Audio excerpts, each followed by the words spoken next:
قررت اغير جو انا والولاد. هي يعني وين بدها تروحي على الحديقه يا زهره؟ وين ايش بدك تعملي؟ هاتي لشوف احكي لنا. لك لا لا بدي اروح على الحديقه ولا بدي اسوي شيء.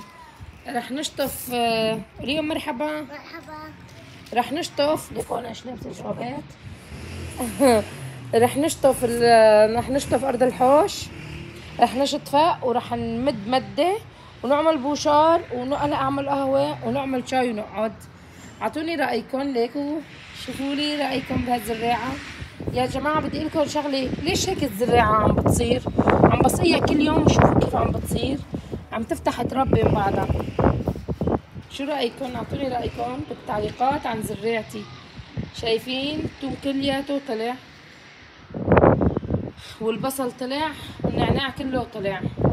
لكن الجو كتير كتير كتير كتير حلو. طقس غيم وشمس، يمكن بأي دقيقة ممكن تبلش تشتي.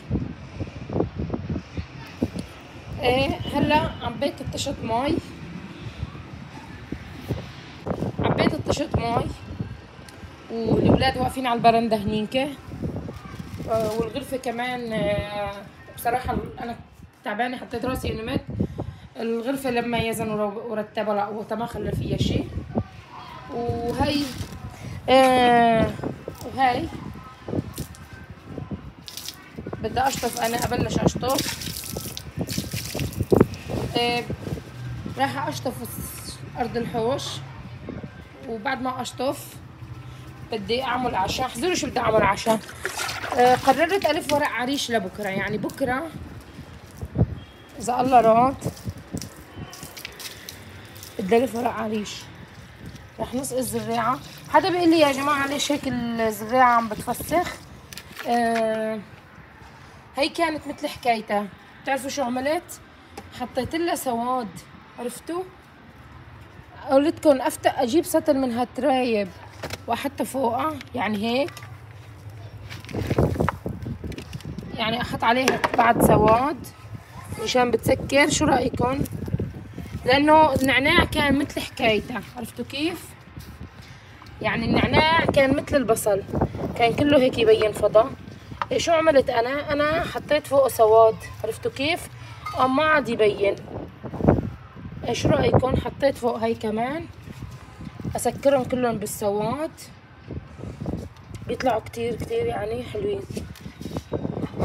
كتير ناس يعني قالوا لو عامله ستور ريحان وهيك شيء احلى. بصراحه يا جماعه انا بعشق الخضار، بعشقه. تعودت صار لي 14 سنه بلبنان. كل حياتي قضيتها كل حياتي بلبنان قضيتها بالاراضي. 14 سنة كفيلة لتخلينا نتعلق بالخضرة، كفيلة لنتعلق بالزراعة. يعني عرفتوا؟ فهمتوا علي؟ بعدين ما في أحلى منه وقت هيك بتيجي تعملي لك صحن فول مدمس وبتيجي بتقطفي لك كم بصلة خضرة منه. ما في أحلى من هالشعور. وبعدين قلت هدول عندي وياهم. هدول ما اشتريتهم. كثير عالم بيسألوني زهرة منين هدول؟ هدول يا جماعة ما اشتريتهم. هدول قولوا معي، هدول جبتهم معي من لبنان. يعني عرفتوا صاروا لي ببلاش. فانا جبتهم معي من لبنان. هي كل القصه. شوفوا شلون عملت. رح احطه واعبيه مي اسقيه وبنرجع نكمل شطف. نسيت حالي ونسيت اكملكم تصوير الفيديو. عليكم بعد ما شطفنا الارض ورتبناها، مدينا المده وحطينا اسفنجه وهي البزر. هلا يا جماعه انا حاطه صحن، للامانه انا حاطه صحن، بس ايش عم مهمة هذا الصحن ما بعرف. ليكوا القشر، يعني كل شيء فيه قشر. القشر محطوط بكل مكان الا بالصحن. يعني تخيلوا الصحن فاضي والقشر. وهي هون صراحة الحمد لله رب العالمين. يوم كان كثير حلو. خلصت من ضغط اللايفات. كل الوقت بقعد على اللايفات، على نزل دعم ما نزل دعم، بيحترقوا اعصابي حرق والله العظيم. هلا الولاد شهد زعلانه ليكي حدي مطموزه. ليش قلت لها اذا بدك تضلي تعمليها تحتك بدي حفظك. اخواتها راحوا على الدكان، اعطيته لكل واحد 10 ليرات تشتري. وهيك كان وصلت لنهايه الفيديو. بتمنى منكم تتفاعلوا، تحطوا لايك، تعليقات، الله يسعد لي قلبكم.